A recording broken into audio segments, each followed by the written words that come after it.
오늘 아침 우리에게 주시는 하나님의 은혜의 말씀은 여호수아서 16장 1절부터 17장 18절까지입니다. 두 장 말씀입니다. 여호수아서 16장 1절부터 17장 18절까지 다 같이 교독하도록 하겠습니다. 16장 1절부터 17장 18절까지 제가 먼저 읽겠습니다. 요셉 자손이 제비 뽑은 것은 여리고 곁 요단 곧 여리고 물 동편 광야에서부터 나아가 여리고로 말미암아 올라가서 산지를 지나 베델에 이르고 저부터 루스로 나아가 아렉 사람의 경계를 지나 아데롯에 이르고 서편으로 내려가서 야블렛 사람의 경계에 이르러 아래 벳호론 곧 게셀에 미치고 그 끝은 바다라. 요셉의 자손 므낫세와 에브라함이 그 기업을 얻었더라. 에브라함 자손의 그 가족대로 얻은 것의 경계는 이러하니라. 그 기업의 경계는 동으로 아다롯 아달에서 윗 벳호롯에 이르고 또 서편으로 나아가 북편 믹무다에 이르고 동편으로 돌아 다하낫 실로에 이르러 야노와 동편을 지나고 야노에서부터 아다롯과 나아라로 내려가서 여리고에 미치며 요단으로 나아가고 또 다부아에서부터 서편으로 지나서 가나안 시내에 미치나니 그 끝은 바다라. 에브라함 자손의 지파가 그 가족대로 얻은 기업이 이러하였고 그 외에 므낫세 자손의 기업 중에서 에브라임 자손을 위하여 구별한 모든 성읍과 촌락도 있었더라. 그들이 게살에 거하는 가나안 사람을 쫓아내지 아니하였으므로 가나안 사람이 오늘날까지 에브라임 가운데 거하며 사역하는 종이 되니라. 17장 므낫세 지파를 위하여 제비 뽑은 것은 이러하니라. 므낫세는 요셉의 장자이었고 므낫세의 장자 마길은 길르앗의 아비라. 그는 무사이어서 길르앗과 바산을 얻었으므로 므낫세의 남은 자손을 위하여 그 가족대로 제비를 뽑았는데 그들은 곧 아비에셀의 자손과 헬렉의 자손과 이스라엘의 자손과 세겜의 자손과 헤벨의 자손과 스미다의 자손이니 그들의 가족대로 요셉의 아들 므낫세의 남 자손이며 헤벨의 아들 길르앗의 손자 마길의 증손 므낫세의 현손 슬로브앗은 아들이 없고 딸뿐이요 그 딸들의 이름은 말라와 노아와 호글라와 밀가와 디르사라. 엘라살과 누나 아들 여호수아와 방백들 앞에 나와서 말하기를 여호와께서 모세에게 명하사 우리 형제 중에서 우리에게 기업을 주라 하셨다 하며 여호와의 명령을 따라 그들에게 기업을 그 아비 형제 중에서 주므로 요단 동편 길르앗과 바산 외에 므낫세에게 10분깃이 돌아갔으니 므낫세의 여손들이 그 남 자손 중에서 기업을 얻은 까닭이었으며 길르앗 땅은 므낫세의 남은 자손에게 속하였더라. 므낫세의 경계는 아셀에서부터 세겜 앞 믹무닷에 미치고 우편으로 가서 엔다프와 거민의 땅에 이르나니 다프와 땅은 므낫세에게 속하였으되 므낫세의 경계에 있는 다프와 읍은 에브라임 자손에게 속하였으며 또 경계가 가나 시내로 내려가서 그 시내 남편에 이르나니 므낫세의 성읍 중에 이 성읍들은 에브라임에게 속하였으며 므낫세의 경계는 그 시내 북편이요 그 끝은 바다며 그 남편은 에브라임에 속하였고 북편은 므낫세에 속하였고 바다가 그 경계가 되었으며 그들의 땅의 북은 아셀에 미쳤고 동은 익사갈에 미쳤으며 이사갈과 아셀에도 므낫세의 소유가 있으니 곧 벳스안과 그 향리와 이블로암과 그 향리와 돌의 거민과 그 향리요 또 엔돌 거민과 그 향리와 다하나 거민과 그 향리와 무기또 거민과 그 향리들 새 높은 곳이라. 므낫세 자손이 그 성읍들의 거민을 쫓아내지 못하며 가나안 사람이 결심하고 그 땅에 거하였더니 이스라엘 자손이 강성한 후에야 가나안 사람에게 사역을 시켰고 다 쫓아내지 아니하였더라. 요셉 사람이 여호수아에게 말하여 가로되 여호와께서 지금까지 내게 복을 주심으로 내가 큰 민족이 되었거늘 당신이 나의 기업을 위하여 한 제비 한 분깃으로만 내게 주심은 어찌미니까. 여호수아가 그들에게 이르되 내가 큰 민족이 되므로 에브라임 산지가 내게 너무 좁을진데 브리스 사람과 르바인 사람의 땅 삼림에 올라가서 스스로 개척하라. 요셉 사람이 가로되 그 산지는 우리에게 넉넉지도 못하고 골짜기 땅에 거하는 가나안 사람에게는 벳스안과 그 향리에 거하는 자든지 이스라엘 골짜기에 거하는 자든지 다 철병교가 있나이다. 여호수아가 다시 요셉의 족속 곧 에브라임과 므낫세에게 일러 가로되 너는 큰 민족이요 큰 권능이 있은즉 한 분깃만 가질 것이 아니라 그 산지도 내 것이 되리니 비록 삼림이라도 내가 개척하라 그 끝까지 내 것이 되리라. 가나안 사람이 비록 철벙그를 가졌고 강할지라도 내가 능히 그를 쫓아내리라. 아멘.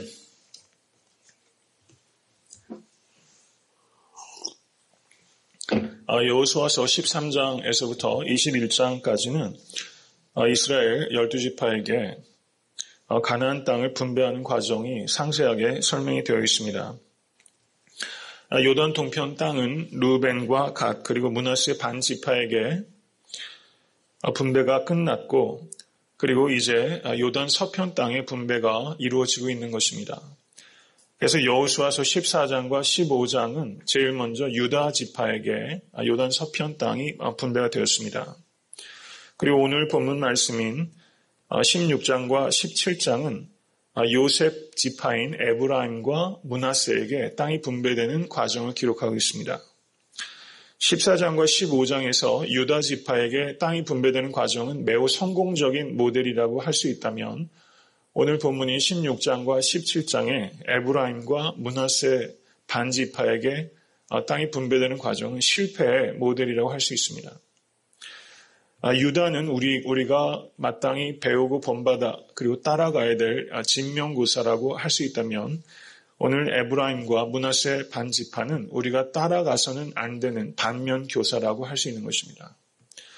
오늘 말씀에 에브라임과 므낫세 반지파가 왜 실패했는가를 우리가 깨닫고 그걸 지혜로 삼아서 우리의 영적 전쟁에서 승리하시는 여러분과 제가 될 수 있기를 간절히 바라는 마음으로 말씀을 전하고자 합니다.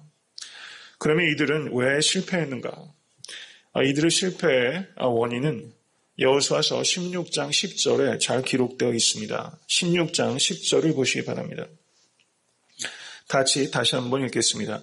그들이 게셋에 거하는 가나안 사람을 쫓아내지 아니하였으므로 가나안 사람이 오늘날까지 에브라임 가운데 거하며 사역하는 종이 되니라 라고 기록하고 있습니다. 이들이 쫓아내지 못하였죠. 그 이유는 무엇입니까? 그들을 사역하는 종으로 부리고자 했기 때문입니다. 이것이 에브라임 자손의 실패의 원인이었습니다. 그러면 므낫세의 실패의 원인은 어디에 있습니까? 17장 12절에서 13절 말씀을 보시기 바랍니다. 17장 12절 13절 말씀 다 같이 읽겠습니다.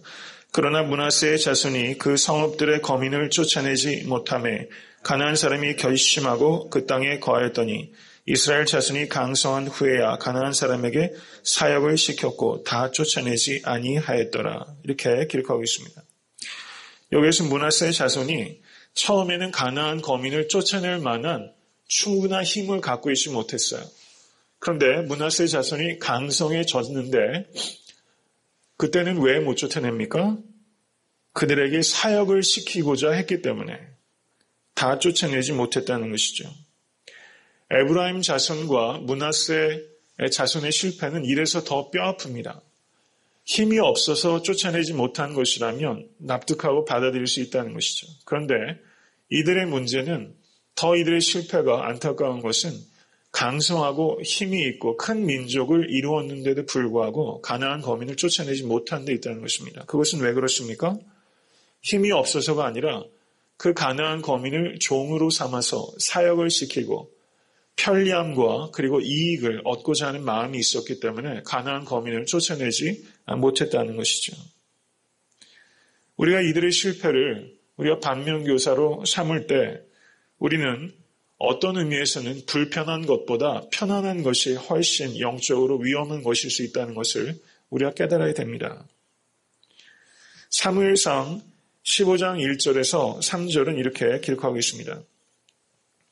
사무엘이 사울에게 여호와의 말씀을 전언합니다. 만군의 여호와께서 이같이 말씀하시기를 아말렉이 이스라엘에게 행한 일, 곧 애굽에서 나올 때 길에서 대적한 일을 내가 추억하노니 지금 가서 아말렉을 쳐서 그들의 모든 소유를 남기지 말고 진멸하되 남녀와 소아와 젖먹는 아이와 우양과 약대와 나귀를 죽이라. 이렇게 하나님께서 사무엘을 통해서 사울에게 명백하게 모든 것들을 다 진멸시키라 명령하셨습니다. 그런데 사울은 이 말씀을 순종하지 않습니다.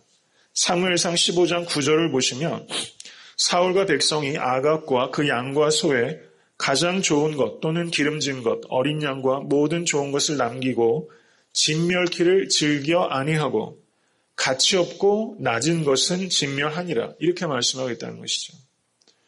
사울은 좋은 것은 남기고 가치 없는 것만 진멸해서 하나님을 속이려 하는 그런 어리석음을 범하게 됩니다. 이것은 마치 사도행전 5장의 아나니아와 삽비라를 보는 것 같습니다.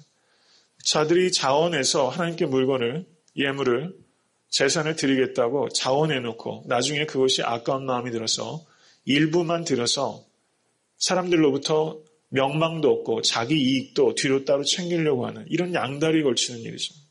지금 여기에서 사울이 그와 같은 일을 한 것입니다. 좋은 것은 남기고 낮은 것은 진멸해서 사무엘뿐만 아니라 그런 명령을 주신 하나님을 속이려고 한 행위. 하나님께서는 이것을 용납하지 않으셨던 것입니다. 이것을 선지자 사무엘은 알고 사울에게 이렇게 하나님의 말씀을 전합니다. 여호와께서 번제와 다른 제사를 그 목소리 순종하는 것을 좋아하심같이 좋아하시겠나이까? 순종이 제사보다 낫고 듣는 것이 수양의 기름보다 나으니 왕이 여호와의 말씀을 버렸으므로 여호와께서도 왕을 버려 왕이 되지 못하게 하셨나이다. 이렇게 말씀하고 있습니다. 하나님께서는 사울을 들어서 하나님의 지혜와 능력의 대리인으로 쓰기를 원했지만 이 사울은 대리인이 아니라 약탈자로 변모했던 것입니다. 이와 같이 오늘 에브라임 지파와 므낫세 반지파와 그리고 사울이 범했던 죄악은 그 동기가 동일합니다. 말씀을 버리고 이익을 쫓을 때 그 결과는 매우 혹독한 것이었다는 것이죠. 이익이 아니라 말씀을 쫓을 때 우리는 승리를 경험하게 되는 것입니다. 둘째, 에브라임과 므낫세 반지파의 실패의 원인은 스스로 개척하지 않고 불평만 한데 이들의 실패의 원인이 있었다는 것입니다. 17장 14절을 한번 보시기 바랍니다. 17장 14절은 이렇게 말합니다. 요셉 자손이 여호수아에게 말하여 가로되 여호와께서 지금까지 내게 복을 주심으로 내가 큰 민족이 되었거늘 당신이 나의 기업을 위하여 한 제비 한 분깃으로만 내게 주심은 어찌미니까? 이렇게 말하겠죠. 겉으로 보기에는 타당해 보입니다. 에브라임 지파와 므낫세 반지파인데 준 땅이 작다는 것입니다. 근데 실상 이들의 요구는 두 지파니까 두 분깃을 달라 이렇게 말하는 것처럼 보여서 타당성이 있어 보이지만 실제는 어떻습니까? 요단 동편 땅에 므낫세 반지파가 이미 광활한 땅을 차지한 바가 있습니다. 므낫세 지파가 인구가 몇 명이었냐면요. 인구조사를 할 때 모압 평지에서 52,700명입니다. 에브라임 지파의 인구는 32,500명입니다. 에브라임 지파 훨씬 숫자 작습니다. 근데 므낫세 지파 반이 그러니까 52,700명의 반이면 26,350명 이렇게 딱 잘라서 얘기할 수는 없지만요. 반 정도 되는 므낫세 지파가 요단 동편에서 이미 기업을 얻었습니다. 그러면 에브라임 지파 32,500과 므낫세 반지파 26,350이면 6만 명 정도가 되는 것이죠. 그런데 14장과 15장에서 땅을 분배받은 유다 지파가 숫자가 76,500명입니다. 단 지파가 64,400명, 이사갈 지파도 64,300, 스불론도 65,500명입니다. 그러니까 지금 에브라임 지파와 므낫세 반지파를 합해도 이 숫자가 다른 한 지파 숫자에 미치지 못하는 그런 지파가 벌써 4개나 된다는 것이죠. 이미 요단 동편 땅에 큰 광활한 땅을 차지했고 그리고 이들에게 배분된 땅을 보면은 요단 서편의 중심부에 해당되는 위치입니다. 산도 있지만 그렇게 높지 않아서 구릉지대이고 매우 비옥한 옥토를 배분받은 것입니다. 이들은 이렇게 나와서 우리에게 왜 이것밖에 주지 않느냐 불평할 일이 아니라 사실상은 모든 객관적인 상황들이 하나님 앞에 감사와 찬송을 돌려야 되는 그런 상황이라는 것입니다. 그런데 이들은 불평만 일삼고 있었다는 것이죠. 이들은 투덜이었습니다. 바로 이것이 이들이 실패할 수밖에 없었던 두 번째 원인이 되고 있다는 것이죠. 1992년 11월 21일에 뉴욕타임즈에 이런 기사가 실렸습니다. 프랭크 알렌이라는 사람이 있었습니다. 그리고 잘 아시는 빌 클린턴이 있었습니다. 근데 빌 클린턴이 옥스퍼드에서 잠시 공부할 때가 있었습니다. 근데 프랭크 알렌과 빌 클린턴이 옥스퍼드에서 공부할 때 룸메이트였습니다. 근데 이 프랭크 알렌은 가문이 매우 좋은 집안의 출신이었습니다. 경제적으로도 매우 유복했고 그리고 신문학을 공부하는 옥스퍼드의 그야말로 수재였습니다. 반면에 이 빌 클린턴은 이 알렌과는 전혀 비교할 수 없을 만큼 평범하고 그리고 매우 힘든 가정에서 태어났습니다. 정확하게 말하면 이 클린턴은 홀어머니를 부양해야 됐고 또 자신이 살펴야 되는 이복 동생도 있었습니다. 경제적인 형편은 말할 수 없이 안 좋았습니다. 근데 두 사람의 인생의 결과가 전혀 정반대였다는 것입니다. 이 알렌은 71년에 자살을 했습니다. 근데 빌 클린턴은 92년에 미국의 대통령이 됐다는 것이죠. 이렇게 판이하게 다른 두 사람의 인생을 뉴욕타임즈에서 기사로 내보냈던 것입니다. 알렌의 실패는 이렇게 뉴욕타임즈는 분석합니다. 알렌은 모든 상황을 너무나 심각하게 받아들였다. 그는 매사에 부정적이었고 매사에 비판적인 사고를 가지고 살았다. 근데 빌 클린턴은 현재에 감사하고 미래를 기대하고 대비하며 희망적이고 긍정적인 사고방식을 가졌다. 단지 그 차이뿐이었다. 단지 그 차이뿐이었다. 이렇게 기록하고 있는 것입니다. 매우 의미 있는 기사라고 생각이 됩니다. 성공한 사람과 실패한 사람의 원인이 여러 가지가 있을 수 있겠지만 성공과 실패를 가르는 가장 큰 기준은 바로 환경의 차이에 있는 것이 아니라 생각의 차이에 있다는 것을 우리가 깨닫게 되는 것입니다. 똑같은 환경과 상황 속에서도 어떤 사람은 긍정적으로 바라보는 사람이 있는가 하면 어떤 사람은 매사를 부정적으로 바라보는 것이죠. 제가 한 성도님과 이야기를 나누다가 그 말씀하시는 걸 통해서 참 그렇다 이렇게 제가 공감했던 이야기를 좀 나누고자 합니다. 여러분 어떠세요? 음식을 먹으면 맛있는 거를 먼저 드시는 분이 있고 맛없는 거를 먼저 먹고 나중에 맛있는 것을 이렇게 드시는 분이 계시잖아요. 성도님께서는 맛있는 걸 먼저 드시는 쪽이십니까? 아니면 맛없는 걸 먼저 드시는 쪽이세요? 하장님 어느 쪽이세요?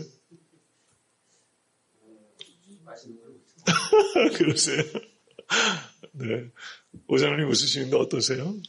맛있는 거 먼저 드세요? 인기사님 어떠세요? 어휴, 그러시군요. 네. 저는 맛없는 걸 좀 먼저 먹는 쪽이었던 것 같아요. 뭐, 그때그때 좀 다르죠. 그게 뭐 천편일률적이지 않은데, 그 말씀을 하실 때 그런 얘기를 하시더라고요. 맛없는 거를 먹다가 제일 맛있는 거를 제일 뒤에 먹는 사람이 있어요, 분명히. 예를 들면 뭐, 밀크쉐이크 같은 걸 먹어도 체리를 제일 마지막에 남겼다가 먹으려고 하는 사람이 있지 않습니까? 근데 그 집사님이 그런 얘기를 하시더라고요. 맛없는 거를 먼저 먹는 사람은 그 바스켓 안에 음식이 다 없어질 때까지 제일 맛없는 것만 계속 먹게 된다는 거죠. 그 중에서 제일 맛없는 것만 먹으니까요. 근데 맛있는 것을 먼저 먹는 사람은 그 중에서 제일 맛있는 것만 먹으면 끝까지 맛있게 먹을 수 있다는 얘기를 하시더라고요. 정말 그렇지 않습니까? 바스켓 안에서 제일 맛있는 것을 먼저 먹으면 마지막까지 제일 맛있는 것을 먹고 제일 맛없는 것을 먼저 먹는 사람은 마지막까지 맛없는 것만 먹게 된다는 것이죠. 참 그렇다. 지혜다. 이렇게 생각이 들더라고요. 이 생각의 차이가 성공과 실패를 가르면 정말 시금석이 되고 있다. 이런 생각이 듭니다. 오늘 에브라임과 므낫세 반지파는 정말 맛없는 것만 먹는 사람이라고 할 수 있죠. 정말 하나님께 주신 큰 좋은 땅, 좋은 옥토, 그리고 큰 민족을 이루었는데도 불구하고 강성하다고 했습니다. 근데 이들은 계속 원망과 불평만 하고 있다는 것이죠. 빌 클린턴의 이야기, 그의 룸메이트 프랭크 알렌의 이야기, 정말 맞는 말이 아닐 수 없습니다. 우리는 원망과 불평을 하지 말고 그러면 무엇을 해야 합니까? 15절을 한번 보시기 바랍니다. 15절. 참 의미 있는 말입니다. 15절 다 같이 한번 읽겠습니다. 여호수아가 그들에게 이르되 내가 큰 민족이 되므로 에브라임 산지가 내게 너무 좁을진데 브리스 사람과 르바임 사람의 땅 삼림에 올라가서 스스로 개척하라. 올라가서 스스로 개척하라. 올라가는 오르막이 힘들죠. 올라가서 스스로 개척해야 되는 것입니다. 여호수아가 무슨 지파 사람이죠? 여호수아가 에브라임 지파 사람입니다. 지금 와서 불평하고 있는 사람이 에브라임 지파 사람이에요. 그런데 이 여호수아가 자기 지파 사람이라고 해서 유도리 있게 봐주고 그래 좀 더 줄게 이런 식으로 안 하고 굉장히 단호하게 올라가서 스스로 개척하라 이렇게 말할 수 있는 사람이라는 거죠. 권력의 중심에 가면은 이 친인척 문제가 늘 문제죠. 근데 에브라임은 정말 리더십 보이지 않지만 이 여호수아가 에브라임 지파라는 걸 생각하며 정말 리더십의 본질을 이 여호수아가 보여주고 있다고 생각할 수 있습니다. 요셉 지파의 문제는 큰 땅은 욕심이 나고 큰 땅을 얻기 위해서 내가 해야 될 희생과 헌신은 하지 않으려고 하는 그런 모습이라는 거죠. 이것은 많은 사람들의 모습을 대변하는 그런 모습이라고 할 수 있습니다. 우리는 몽상가가 아니라 개척자로 불림받았다는 것을 기억하실 수 있게 되기를 바랍니다. 올라가서 스스로 개척하라. 특별히 우리가 이국 땅에 와서 살면서 이 말씀은 가슴에 새겨야 될 줄로 믿습니다. 올라가서 스스로 개척하라. 나이에 상관없이 우리가 마지막까지 파이오니어 정신을 가지고 우리가 이 땅을 개척하시는 여러분과 제가 될 수 있게 될 간절히 바랍니다. 만리장성이 하루아침에 지어진 것이 아니라는 것이죠. 하나하나 벽돌 한 장 한 장을 쌓아서 만리장성이 된 것입니다.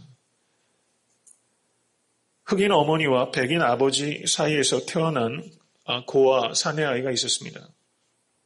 누군지 한번 생각해 보시기 바랍니다. 남의 집 헛간을 전전하며 살아야 됐는데 이 아이는 의지할 것이 오직 하나님 한 분뿐이었습니다. 이 아이는 하나님만 의지하면서 살아가다 놀라운 기적을 그의 삶 속에서 경험하게 됩니다. 미국 남부지방은 목화 산업이 굉장히 발달했었는데 이제 세월이 바뀌어서 이 목화 산업이 사양길로 접어들게 됐습니다. 근데 이 고아 사내가 땅콩을 강력히 추천해서 온 땅에 땅콩을 심었던 것입니다. 그런데 땅콩을 지천에 심었는데 그 땅콩이 팔로가 막히자 그의 말을 듣고 거기에 동참했던 사람들이 원망이 크게 달했습니다. 그러자 이 사람이 하나님께 간절히 기도하기 시작했습니다. 그때 주님의 음성을 들었다는 것입니다.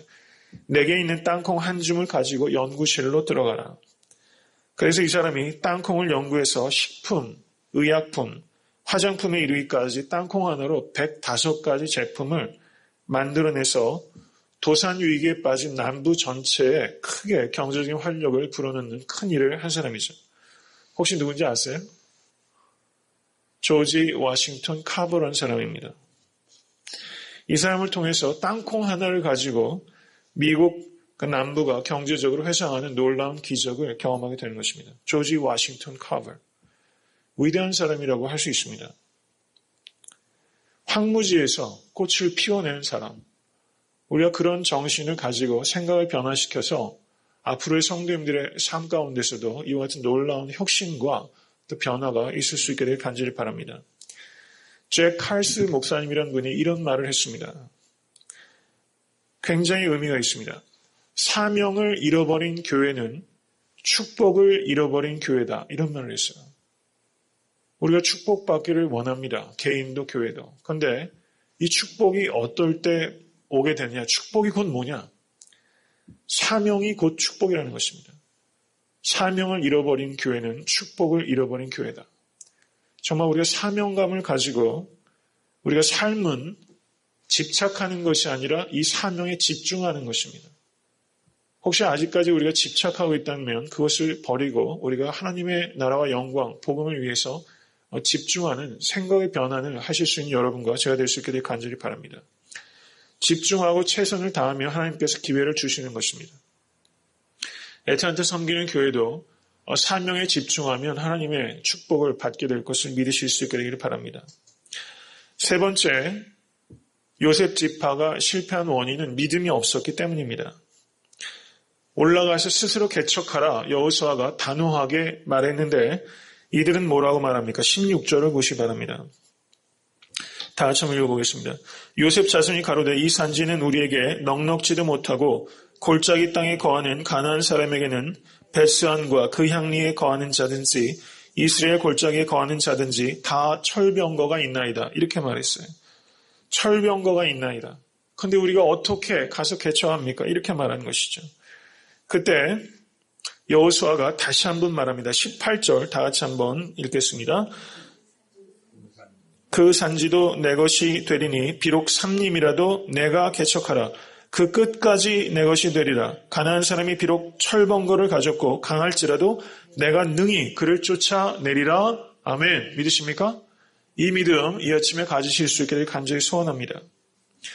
철거한 카네기를 잘 아시죠? 이 카네기가 이런 말을 했다고 합니다. 확신이 있는 사람은 확신이 없는 사람보다 성공 확률이 2배나 더 높다. 이런 말을 했습니다. 그리고 아이아코카 회장 아시죠? 크라이슬러가 넘어갈 때 크라이슬러에 크게 다시 힘을 불어넣었던 회장입니다. 굉장히 센세이션을 일으켰었죠. 이 아이아코카가 이런 말을 했습니다. 삶의 승패는 환경으로 인해서 만들어지는 것이 아니라 확신에 의해서 만들어진다. 이 사람들이 크리스천인지 아닌지는 잘 모르겠어요. 그런데 세상 경영을 할 때에도 확신이 있는 사람이 성공할 가능성이 훨씬 높고 성공은 환경에 의해서 만들어지는 것이 아니라 바로 그 같은 확신을 통해서 만들어진다는 것이죠. 세상 사람들도 이렇게 확신을 가지고 최선을 다해서 성공을 이루어가는데 우리가 여호와 하나님을 믿는 우리가 얼마만큼 믿음을 가지고 삶을 스스로 개척해 나가고 있나 이것을 한번 생각할 수 있는 아침 될 수 있게 되기 바랍니다. 성도의 능력은 하나님을 믿는 믿음 안에 있는 것입니다. 이제 말씀을 맺고자 합니다. 이익을 쫓아가지 말고 말씀을 쫓아가시는 우리 모두가 될 수 있기를 축원합니다. 불평하지 말고 올라가서 스스로 개척하시기 바랍니다. 의심하지 말고 믿음으로 전진하셔서 철병거를 이기실 수 있는 여러분과 제가 될 수 있게 될 간절히 바랍니다. 오늘 말씀을 통해서 에브라임과 므낫세 반지파를 반면교사로 삼아서 장애물을 극복하시고 큰 축복의 통로가 되시는 여러분과 저 그리고 애틀랜타 섬기는 교회가 될 수 있게 되기를 간절히 소원합니다.